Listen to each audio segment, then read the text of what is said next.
Hi, Indian Fields. It's Mrs. Dubois. I miss you, and I have another book to share with you. This one's actually going to be a chapter book, so I'm going to try to read 1 or 2 chapters each day because they are kind of short, but it's an excellent book that I hope you'll love like I did. And the name of it is The Wild Robot by Peter Brown, and the publisher is Little Brown and Company. So here we go. Chapter 1, The Ocean. Our story begins on the ocean, with wind and rain and thunder and lightning and waves. A hurricane roared and raged through the night, and in the middle of the chaos, a cargo ship was sinking. Down, down, down to the ocean floor. The ship left hundreds of crates floating on the surface, but as the hurricane thrashed and swirled and knocked them around, the crates also began sinking into the depths. One after another, they were swallowed up by the waves until only 5 crates remained. By morning, the hurricane was gone. There were no clouds, no ships, no land in sight. There was only calm water and clear skies, and those 5 crates lazily bobbing along the ocean current. Days passed, and then a smudge of green appeared on the horizon. As the crates drifted closer, the soft green shape slowly sharpened into the hard edges of a wild, rocky island. The first crate rode to shore in a tumbling, rumbling wave, and then crashed against the rocks with such force that the whole thing burst apart.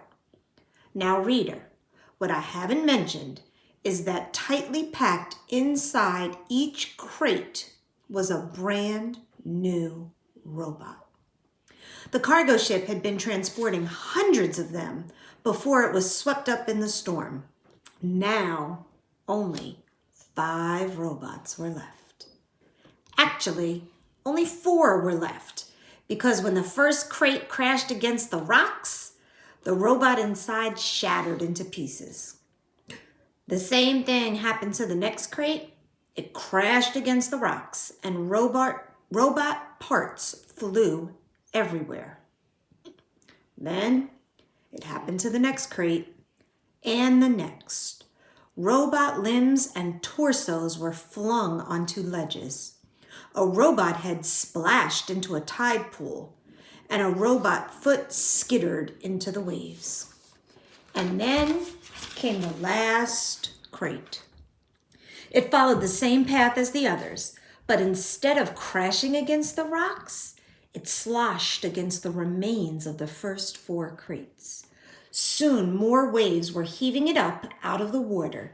It soared through the air, spinning and glistening until it slammed down onto a tall rock shelf. The crate was cracked and crumbled, but the robot inside was safe.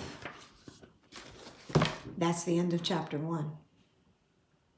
All right, I'm going to go to chapter 2. Chapter 2, The Otters. The island's northern shore had become something of a robot gravesite. Scattered across the rocks were the broken bodies of 4 dead robots. They sparkled in the early morning light, and their sparkles caught the attention of some very curious creatures. You guessed it, the otters. A gang of sea otters was romping through the shallows when one of them noticed the sparkling objects. The otters all froze. They raised their noses to the wind, but they smelled only the sea. So they cautiously crept to the rocks to take a closer look. The gang slowly approached a robot torso. The biggest otter struck his paw, swatted the heavy thing, and quickly jumped back. But nothing happened. So they wriggled over to a robot hand. Another brave otter stuck out her paw and flipped the hand over. It made a lovely clinking sound on the rocks, and the otters squeaked with delight.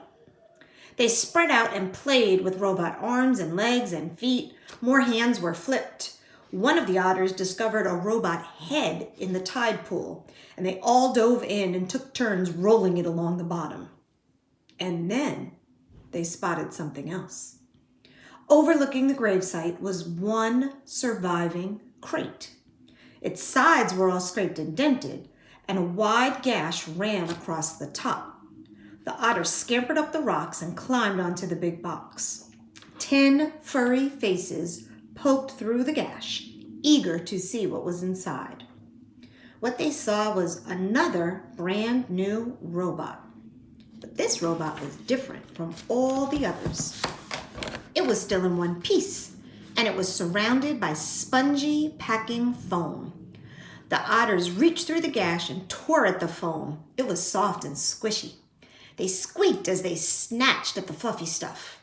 Shreds of it floated away on the sea breeze, and in all the excitement, one of their paws accidentally slapped an important little button on the back of the robot's head.